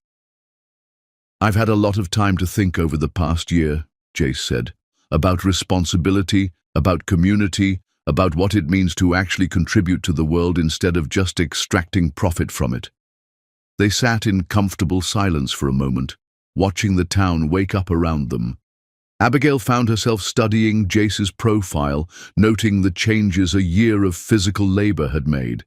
His face was leaner, weathered by sun and wind. His hands were scarred and calloused. His posture was different too, less rigid, more relaxed, like he'd finally learned to inhabit his own body. "Why did you really come here?" she asked suddenly. Jace was quiet for so long that she thought he might not answer. When he finally spoke, his voice was soft and honest. "Because you were here. Because I thought if I could prove I'd changed, if I could become the man you thought you were marrying, maybe you'd give me another chance. And now? Now, I think I came here for me, to figure out who I actually am when I'm not trying to live up to someone else's expectations or manipulate someone into loving me." He turned to look at her, his blue eyes clear and direct. "I'm not the same person who hurt you, Abigail, but I'm also not trying to win you back anymore." "Why not?" The question surprised her even as she asked it. "Because I finally understand what you meant when you said the man you fell in love with never existed," Jace replied. "That man was a performance, carefully crafted to get what I wanted. The man I am now, he might not be someone you could love, but at least he's real." Abigail felt something shift in her chest. a tiny crack in the wall she'd built around her heart. Tell me about him, this real man. He gets up at dawn because he's learned to love watching the sun rise over the ocean. He drinks his coffee black because adding cream seems like unnecessary complication. He's terrible at small talk, but great at listening when people really need to be heard. Jace paused, a small smile playing at his lips. He cries at dog food commercials too, it turns out. Despite herself, Abigail smiled. Really? Really? There was this ad with an old dog and a little girl and I just lost it. Completely embarrassing. He shook his head. Miguel hasn't let me live it down. Miguel seems like a good friend, Abigail observed. He is. First real friend I've ever had, actually. Turns out it's easier to make genuine connections when you're not constantly calculating how people can be useful to you. They talked for another hour as the town came alive around them. Jace told her about his work, about the satisfaction of building something with his own hands, about the community of workers who'd accepted him despite his past. Abigail found herself sharing stories about her design projects, about the families she was helping create affordable, beautiful homes, about the peace she'd found in this small coastal town. I should go, Abigail said finally, standing as the community center started to fill with the morning volunteer crew. I have a client meeting. Abigail, Jace said as she turned to leave. Would you maybe like to have coffee sometime? Just coffee as friends. I'd like to hear more about your work. She studied his face, searching for hidden motives, for the manipulation she'd learned to expect from him. Instead, she saw only genuine interest and carefully guarded hope. Just coffee? She asked. Just coffee, he confirmed. No agenda, no expectations. Just two people who used to know each other, trying to figure out if they can be friends. Saturday morning, Abigail said after a long pause. The cafe on Main Street. 8 o'clock. I'll be there, Jace said, and his smile was so genuinely happy that Abigail felt her heart skip a beat. Saturday morning found them at a corner table in the small cafe, sharing pastries and talking about everything except their past. Jace asked thoughtful questions about her design philosophy, her dreams for expanding affordable housing options. Abigail found herself curious about his transition from corporate executive to carpenter, about what he'd learned from physical labor. It's humbling, Jace admitted, holding up his scarred hands. When you're used to solving problems with money and influence, learning to solve them with patience and skill is different. Better, I think. You think? I know, he corrected. When I write a check to fix a problem, I feel useful. When I actually fix something with my own hands, I feel worthy. Does that make sense? It did make sense, more than Abigail wanted to admit. She'd felt something similar when she'd left New York, when she'd stopped trying to design spaces that impressed rich clients and started creating homes that actually served families' needs. Their coffee meetings became a weekly ritual. Saturday mornings at the cafe, then walks along the beach, conversations that ranged from the philosophical to the mundane. Abigail found herself looking forward to these meetings, anticipating Jace's insights about books he was reading, his stories about his co-workers, his questions about her life and work. More importantly, she found herself trusting him again. Not completely, not without reservation, but enough to share pieces of herself she'd kept hidden since leaving New York. Her fears about starting over, her struggles with trusting her own judgment, her growing love for the community she'd found here. I was so angry when I first got here, she admitted one Saturday as they walked along the shoreline. Angry at you, angry at myself for being so naive, angry at the world for not being what I thought it was.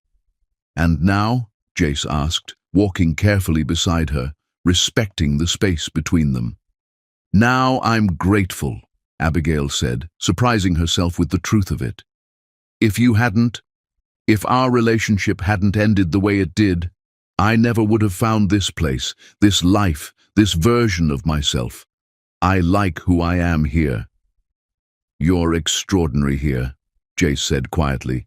"You were extraordinary in New York too, but there you were trying to fit into someone else's idea of what you should be. Here, you're just... you... Is that who you fell in love with?" Abigail asked, the question hanging between them like a bridge neither was quite ready to cross. "The real me?" Jace stopped walking, turning to face her. "I don't know," he said honestly. "I thought I loved you in New York, but I'm not sure I was capable of real love then. I was too focused on what you could give me to see who you actually were." "And now?" "Now I see you," Jace said simply. "And I think I'm finally becoming someone who might be worthy of being seen by you." It wasn't a declaration of love, wasn't a plea for reconciliation.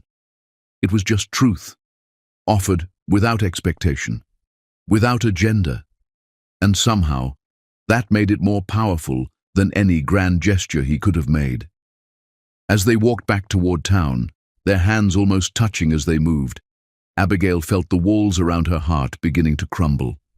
Not all at once, not without fear, but slowly, carefully, like a building being deconstructed with the hope that something better could be built in its place.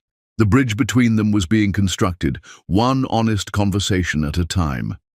Chapter 10. The Queen's Crown Restored.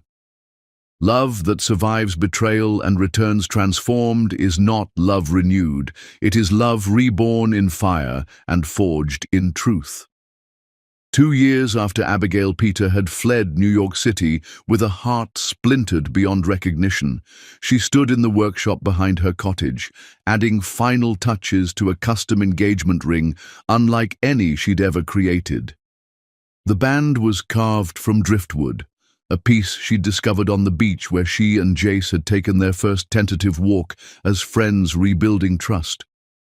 She'd spent weeks carving it, sanding until silk smooth, treating with oils until it glowed like captured honey. Set into the wood was not a diamond, but sea glass, pale green and perfect, polished by decades of ocean waves. It was a ring for a proposal that might never come, crafted by hands that had learned to hope again despite their hard-earned caution. "That's absolutely beautiful," said a voice from the doorway. Abigail looked up to find Jace standing there, and her heart performed the same little dance it had been doing for months whenever she encountered him unexpectedly. 2 years of friendship, of slowly rebuilding trust, of learning to love the man he'd become rather than mourning the man she'd thought he was. "Thank you," she said, setting down her tools with deliberate calm. "It's for the Hendersons' daughter. She's getting engaged next month." Jace stepped into the workshop, admiring the pieces scattered around, custom furniture, jewelry, decorative items that had made Abigail's design business one of the most sought after on the coast. "Everything you create is beautiful. You have a gift for taking broken things and transforming them into something better than they were before." "I had an excellent teacher," Abigail said, meeting his eyes. "Heartbreak is an extraordinary instructor in the art of reconstruction." They'd been dancing around each other for months now, their friendship deepening into something that felt like love, but remained unspoken. Coffee dates had evolved into dinner dates, which had become long evening walks, which had become quiet nights reading together on her porch, while ocean waves provided nature's soundtrack. But neither had been brave enough to name what was growing between them. "Abigail," Jace said, his voice suddenly serious, "I need to tell you something." She looked up at him, noting the nervous energy in his posture, the way he was fidgeting with something in his pocket. "What is it?" "I'm leaving Monterey Bay." The words struck her like physical blows. After 2 years of carefully rebuilding their connection, after learning to trust him again, after allowing herself to hope, he was leaving. "Oh," she said, fighting to keep her voice steady. "When?" "Next month. I have to return to New York, at least temporarily. The board wants me to resume my position as CEO, and there are legal issues with my grandfather's will that need resolution before my 40th birthday." Abigail nodded, not trusting herself to speak. Of course he was leaving. He'd never intended to stay forever. This life, this town, their friendship. It had all been temporary for him, a way station on his journey back to his real life. "But before I go," Jace continued, pulling something from his pocket, "I have something I need to ask you." He knelt down right there in her workshop, among the wood shavings and half-finished projects, holding something in his hands that made Abigail's breath catch in her throat. It was a ring, not the massive diamond he'd proposed with before, but something simple and perfect. A thin band of silver that looked hand-forged, set with a small stone that caught the light like captured starfire. "This isn't the same proposal I made 2 years ago," Jace said, his voice steady, despite the emotion blazing in his eyes. "That was about what I needed from you. This is about what I want to give you." "Jace, let me finish," he said gently. "I love you, Abigail. Not the version of you that I tried to mold to fit my life, but the woman you actually are. I love your strength, your creativity, your ability to see beauty in broken things. I love that you eat cereal for dinner and cry at dog food commercials and believe that everyone deserves a beautiful home." Tears were streaming down Abigail's face now, but she didn't interrupt. "I love that you took the worst thing that ever happened to you and used it to build a life that matters," Jace continued. "I love that you taught me what it means to be part of a community, to contribute instead of just consume. I love that you gave me the chance to become someone worthy of your friendship, even when I didn't deserve it." He held up the ring, and Abigail could see that it was engraved with tiny words around the band. "For my queen, with my whole heart." "I'm not asking you to come back to New York with me," Jace said. "I'm not asking you to give up the life you've built here. I'm asking if you'll let me stay in Monterey Bay and build a life with you. I'm asking if you'll marry me, not because I need you to secure my future, but because I can't imagine my future without you in it."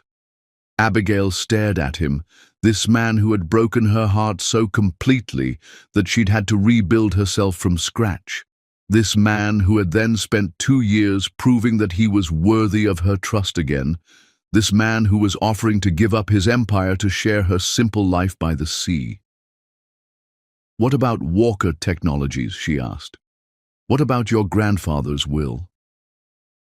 "I'm transferring my controlling shares to Emma and Richard," Jace said. "They'll run the company better than I ever did. As for my grandfather's will, well, it requires me to marry and have children to maintain the family legacy. I'd rather create my own legacy, with you, if you'll have me. And if I say no, then I respect your decision and treasure the friendship you've given me," Jace said without hesitation. "Your happiness matters more to me than my own wants. If you're happier without me, then that's what I want for you." Abigail looked down at this man who had once tried to use her as a means to an end, who had learned to love her for who she really was, who was now offering to sacrifice everything he'd once valued to build something real with her. "Ask me," she whispered. "What?" "Ask me properly," she said, smiling through her tears. Jace's face lit up with hope and joy. "Abigail Peter, will you marry me? Will you be my wife, my partner, my queen for the rest of our lives? Will you help me build a love story worthy of the extraordinary woman you are?" "Yes," Abigail said, her voice strong and sure. "Yes, I'll marry you. Yes, I'll build a life with you. Yes, I'll be your queen, as long as you remember that queens rule beside their kings, not beneath them." Jace slipped the ring onto her finger with shaking hands, then stood and pulled her into his arms. Their kiss was different from any they'd shared before, not desperate with passion like their first time, not poisoned by lies like their last time in New York, but warm with genuine love and bright with hope for their future. "I have one condition," Abigail said when they broke apart. "Anything," Jace replied. "We're having a long engagement. At least a year." I want to be absolutely sure that the man I'm marrying is the man I'll be married to, not another performance that will disappear after the honeymoon. 2 years if you want, Jace said, spinning her around the workshop. 5 years, forever. I'm not going anywhere, and I'm not changing back into who I used to be. That man is gone, Abigail. He died the day you walked out of my life and taught me what it felt like to lose something that actually mattered. As he set her down, both of them laughing and crying at the same time, Abigail looked at the ring on her finger. It was nothing like the massive diamond he'd given her before. It was better. It was real, handmade with love instead of bought to impress. It represented not what he could afford to give her, but what he chose to offer her, his whole heart, freely given. Their second engagement was nothing like their first. No magazine spreads, no society events, no elaborate planning. They celebrated with a barbecue in Abigail's backyard, surrounded by the community that had embraced them both.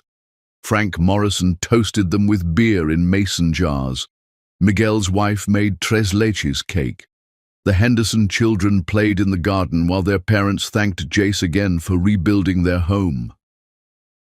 "This is what I always wanted," Abigail whispered to Jace as they danced barefoot on the grass to music from an old radio. "What? A backyard party?" "A family," she said. "Not just you and me, but this whole community. People who love us for who we are, not what we can do for them." "Speaking of family," Jace said, pulling back to look at her, "I should probably mention that Emma is flying out next week. She wants to meet the woman who taught her brother how to be human." "And I should probably mention that I want children," Abigail said. "Real children, wanted and loved and cherished, not heirs to secure an inheritance." "How many children?" Jace asked, echoing a conversation they'd had in another life, in another version of their love story. "As many as we're blessed with," Abigail replied. "Boys, girls, adopted, biological, I don't care. I just want to fill this house with love and laughter and the kind of chaos that comes from a family that actually chooses each other every day." "That sounds perfect," Jace said, spinning her again under the string lights they'd hung in the trees. "Absolutely perfect." The following week brought an unexpected visitor. Hannah Williams arrived in Monterey Bay without warning, appearing at Abigail's door on a Tuesday evening, looking nervous and contrite. "I know you have no reason to see me," Hannah said when Abigail answered the door, "but I need to say something." Against her better judgment, Abigail invited her in. Hannah looked different, softer somehow, less sharp around the edges. She was wearing a simple wedding ring that Abigail hadn't seen before. "I got married 6 months ago," Hannah said, following Abigail's gaze, "to a man who loves me for who I am, not what I can give him." It made me realize how wrong I was about everything. "What do you want, Hannah?" "I want to apologize, not just for my part in what Jace did to you, but for how I thought about you, about love, about what people deserve." Hannah's voice was quiet, sincere. "I convinced myself that you were just a gold digger, that you didn't really love him. It made it easier to justify what we were planning. And now? Now I know that you were the only real thing in his life," Hannah said. "Watching him fall apart after you left, seeing him give up everything to try to become worthy of you again, I realized that what you two had was what I'd been looking for my whole life." They talked for an hour. Two women who had been on opposite sides of a terrible plan, finding unexpected understanding in each other's stories. When Hannah left, she hugged Abigail goodbye. "Take care of him," she said. "He's finally become the man you thought you were marrying." 2 years later, on a cliff overlooking the Pacific Ocean, Abigail Peter married Jace Walker in a ceremony that was everything their first planned wedding hadn't been. Simple, authentic, focused on the promises they were making rather than the spectacle they were creating. Emma served as matron of honor, tears streaming down her face as she watched her brother marry a woman who had saved his soul. Marcus walked Abigail down the aisle, whispering that her grandmother Rose would be proud of the queen she'd become. They exchanged vows they'd written themselves, promises that were raw and honest and real. "I promise to love you not for what you can give me, but for who you are," Jace said, his voice carrying across the small gathering.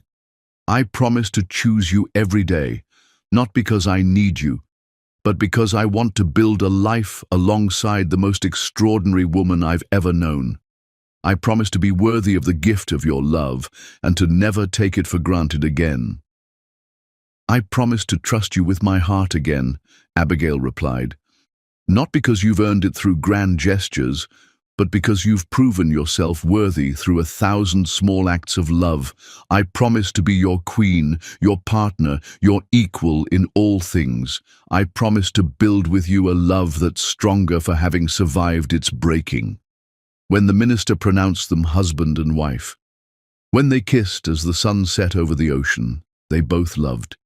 When their friends and family cheered and threw flower petals that caught the evening breeze, Abigail felt something she'd never experienced before.